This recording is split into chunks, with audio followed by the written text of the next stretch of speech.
हाँ, तो 8th class देखो बेटा, 5वां पार्ट हमारा हो गया था। ठीक है, हमने कल इसके प्रश्न उत्तर कर लिए थे।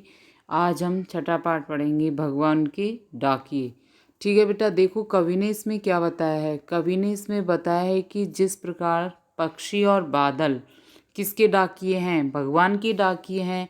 यानी जो पक्षी और बादल होते हैं वो बिना किसी भेदभाव के, ठीक है, बिना किसी भेदभाव के क्या करते हैं, एकता का संदेश देते हैं, एक देश से दूसरे देश तक जाते हैं। और जो पेड़ पौधे फल फूल हैं, ठीक है, ये क्या करते हैं, अपनी सुगंध बिना किसी भेदभाव के दूसरे देशों तक फैलाते हैं। ठीक है, तो पक्षी और बादल के माध्यम से क्या बताया है इसमें कवि ने, कि जिस प्रकार से पक्षी और बादल बिना किसी भेदभाव के एक देश का संदेश दूसरे देश तक पहुंचाते हैं, ठीक है, उसी प्रकार मनुष्यों को भी इन्होंने मिलजुल कर रहने का संदेश दिया है। ठीक है बेटा, तो देखिए कवि ने इसमें क्या बताया है। पक्षी और बादल ये भगवान के डाकिए हैं जो एक महादेश से दूसरे महादेश को जाते हैं। हम तो समझ नहीं पाते हैं मगर उनकी लाई चिट्ठियाँ पेड़ पौधे पानी और पहाड़ बाँचते हैं। अब देखिए बेटा, बाँचने का अर्थ तो यहाँ किससे लिया गया है, बाँचने का अर्थ किससे लिया गया है, यहाँ पे पढ़ने से लिया गया है। ठीक है बेटा, बाँचने का अर्थ यहाँ किससे लिया गया है, पढ़ने से लिया गया है। तो देखिए इसका अर्थ कवि इसमें क्या कह रहे हैं, पक्षी और बादल ये भगवान के डाकिए हैं। तो यह कवि क्या कह रहे हैं कि जो पक्षी और बादल हैं ये कौन है, ये भगवान के डाकिए हैं। अर्थात जिस प्रकार से डाकिए द्वारा हम लोगों के संदेश यहाँ वहाँ तक पहुँचाए जाते हैं, यानी एक व्यक्ति का संदेश दूसरे व्यक्ति तक पहुँचाया जाता है, किसके माध्यम से, डाकिए के माध्यम से। तो उसी तरह भगवान अपने संदेशों को किसके माध्यम से पहुँचाता है, पक्षी और बादल के माध्यम से। यानी जो पक्षी और बादल है वो किसके डाकिए हैं, भगवान के डाकिए हैं। तो भगवान अपने संदेशों को एक स्थान से दूसरे स्थान पर किसके माध्यम से पहुंचाता है, पक्षी और बादल के माध्यम से। ठीक है बेटा, किस प्रकार पहुंचाता है, जिस प्रकार हम अपने संदेशों को एक दूसरे स्थान पर डाकिए के माध्यम से पहुंचाते हैं। आगे देखिए, जो एक महादेश से दूसरे महादेश को जाते हैं, पक्षी अपना संदेश लेकर के एक देश से दूसरे देश तक जाते हैं। ठीक है बेटा, हम तो समझ नहीं पाते मगर उनकी लाई चिट्ठियाँ पेड़ पौधे पानी और पहाड़ बाँचते हैं। अब देखिए बेटा, इसमें क्या बताया गया है कि हम तो उनकी लाई हुई चिट्ठियों को नहीं समझ पाते हैं, यानी पक्षी और बादल जो संदेश लेकर के आते हैं हम उनको नहीं समझ पाते हैं। लेकिन जो उनके द्वारा लाई गई चिट्ठियाँ यानी जो पत्र हैं वो कौन अच्छी तरह से पढ़ता है, पेड़ पौधे पानी और पहाड़ उनके संदेशों को अच्छी तरह से पढ़ते हैं। ठीक है बेटा, किस तरह से समझते हैं उनके संदेशों को, किस तरह से पढ़ते हैं, कि जिस प्रकार से जो पेड़ पौधे हैं वो बिना किसी भेदभाव के किसको दूसरे स्थान तक क्या फैलाते हैं, अपनी सुगंध फैलाते हैं। और जो पानी यानी नदी होती है वो सबको अपना जल देती है। और जो पहाड़ होते हैं वो सबको अपना आश्रय यानी सहारा प्रदान करते हैं। ठीक है बेटा, तो ये किसी को यानी क्या, पेड़ पौधे तो बिना किसी भेदभाव के अपनी सुगंध चारों ओर फैलाते हैं। और पानी यानी नदी सबको अपना जल देती है। पहाड़ यानी पर्वत क्या देते हैं, सबको अपना सहारा देते हैं।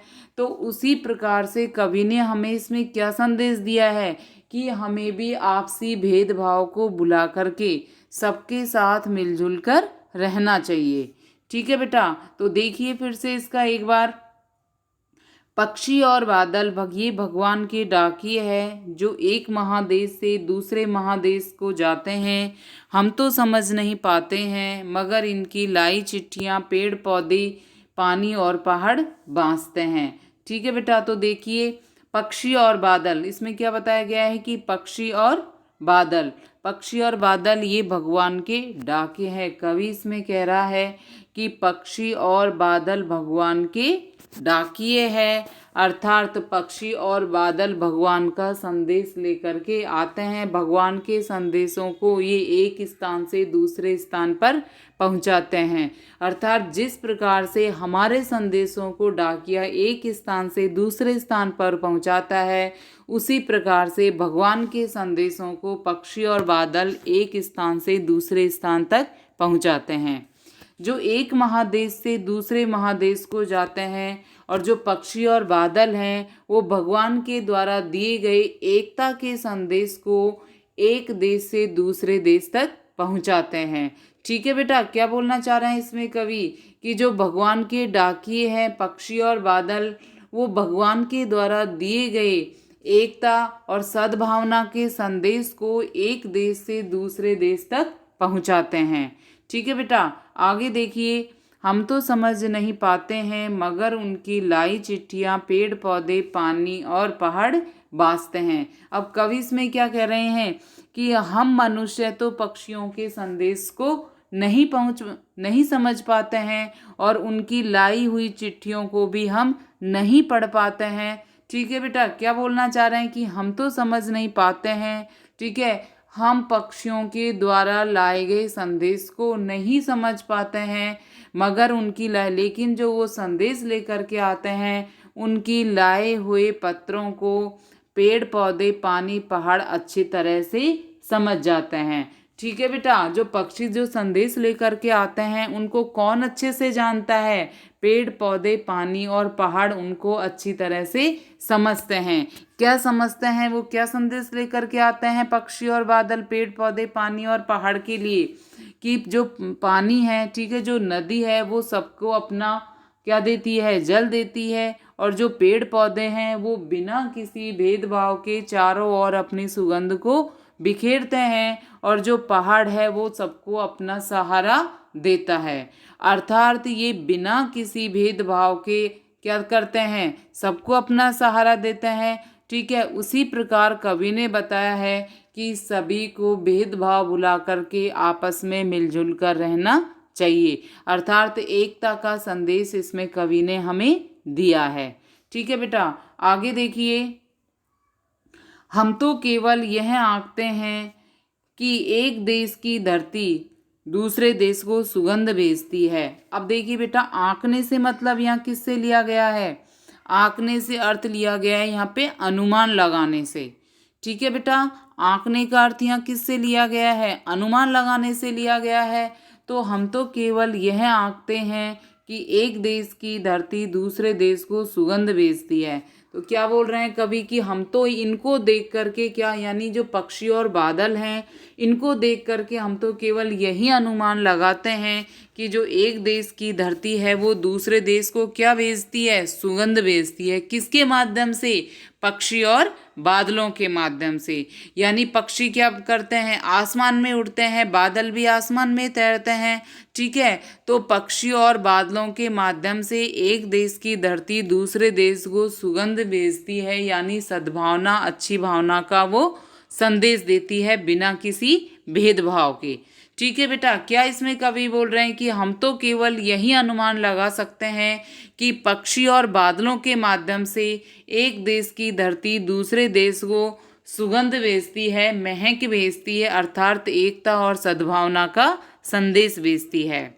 और वह सौरभ हवा में तैरते हुए पक्षियों के पंखों पर तिरता है। अब देखिए बेटा, सौरभ का मतलब तो यहाँ अच्छी गंध से लिया गया है, सुगंध से लिया गया है। ठीक है, और पंखों का अर्थ यहाँ किससे लिया गया है? पंखों से लिया गया है।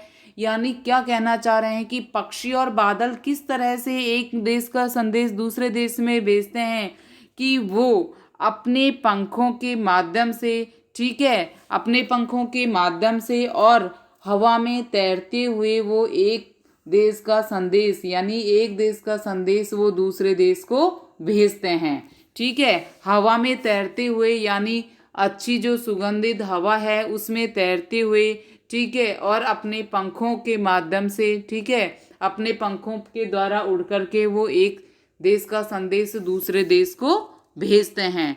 ठीक है बेटा, यानी क्या कहना चाह रहे हैं ये कि एक देश का आगे देखिए, और एक देश का जो भाप है दूसरे देश में पानी बनकर गिरता है। अब देखिए बेटा क्या कह रहे हैं कवि कि एक देश का भाप दूसरे देश में पानी बनकर के स्नेह रूपी वर्षा करता है। ठीक है बेटा, बिना किसी भेदभाव के जो एक देश में बादल बनते हैं और दूसरे देश में वो पानी बनकर के वर्षा के रूप में क्या कर देते हैं, स्नेह रूपी वर्षा कर देते हैं। अर्थात क्या कहने का मतलब क्या है इसमें कि एक देश की धरती दूसरे देश को सुगंध भेजती है।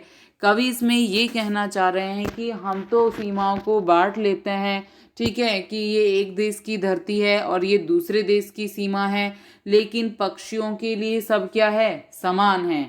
ठीक है, उनके लिए सीमाओं का कोई भी महत्व नहीं है, वो स्वतंत्र रूप से स्वच्छंद रूप से यहाँ वहाँ घूम फिर सकते हैं। ठीक है बेटा, तो कवि इसमें क्या कह रहे हैं कि हम तो केवल यह आंकते हैं कि एक देश की धरती दूसरे देश को सुगंध भेजती है। कवि इसमें कह रहे हैं कि हम तो केवल यही अनुमान लगा सकते हैं कि एक देश की धरती दूसरे देश को पक्षी और बादल के माध्यम से संदेश भेजती है। ठीक है बेटा, कवि ये दूसरे अर्थों में क्या कहना चाह रहे हैं कि हम तो चाहे अपनी सीमाओं का निर्धारण कर लेते हैं कि ये एक देश की सीमा है और ये दूसरे देश की सीमा है, लेकिन पक्षियों के लिए ये सब क्या है, समान है। अर्थात उनके लिए सीमाओं का कोई भी महत्व नहीं है और वह स्वतंत्र यानी स्वच्छंद रूप से ये एक देश का संदेश दूसरे देश में आराम से आसानी से फैला सकते हैं, यानी एकता का सद्भावना का संदेश ये एक दूसरे देश को दे सकते हैं। ठीक है बेटा, और वह सौरभ हवा में तैरते हुए पक्षियों की पंखों पर तिरता है, यानी पक्षी अपने पंखों के माध्यम से सुगंधित हवा में तैरते हुए घूमते हुए अपने जो सद्भावना का संदेश है वो यहाँ वहाँ यानी एक स्थान से दूसरे स्थान पर बिखेर सकते हैं। ठीक है बेटा, और इसी प्रकार एक देश का भाप दूसरे देश में पानी बनकर गिरता है। तो कवि इसमें क्या कह रहे हैं कि जो एक देश में बादल बनते हैं और दूसरे देश में वो पानी बनकर के वर्षा कर देते हैं। अर्थात कहने का क्या तात्पर्य है इसमें कि एक देश का भाप दूसरे देश में पानी बनकर गिरता है, कि एक देश में बादल बनते हैं और दूसरे देश में वो स्नेह यानी प्यार भरी वर्षा कर देते हैं। ठीक है बेटा, तो इसके माध्यम से कवि ने क्या कहा है, इसमें के माध्यम से कवि ने कहा है कि सभी मनुष्यों को आपसी भेदभाव भुला करके एकता से रहने का संदेश यानी सद्भावना रखने का, दूसरों के प्रति अच्छी भावना रखने का कवि ने हमें इसमें संदेश दिया है। ठीक है बेटा, और सबसे महत्वपूर्ण बात इसमें क्या बताई गई है, सबसे महत्वपूर्ण बात बताई गई है कि हमें आपसी भेदभाव नहीं रखना चाहिए, बल्कि प्रेम और स्नेह की भावना दूसरों के प्रति हमें अपने हृदय में रखनी चाहिए। ठीक है बेटा, तो आज ये पाठ आपका पूरा हो गया है। ठीक है, और आपको इसके शब्दार्थ करने हैं। ठीक है, बाँचना का अर्थ पढ़ना, सस्वर पढ़ना, आंकना, अनुमान करना, पंख या पर, सौरभ यानी सुगंध या सुबास का अर्थ होता है अच्छी सुगंध। ठीक है बेटा, तो आज हमने ये पाठ पढ़ लिया है। कल है जो हम इसके क्या करेंगे, कल हम इसके प्रश्न उत्तर करेंगे। ठीक है बेटा।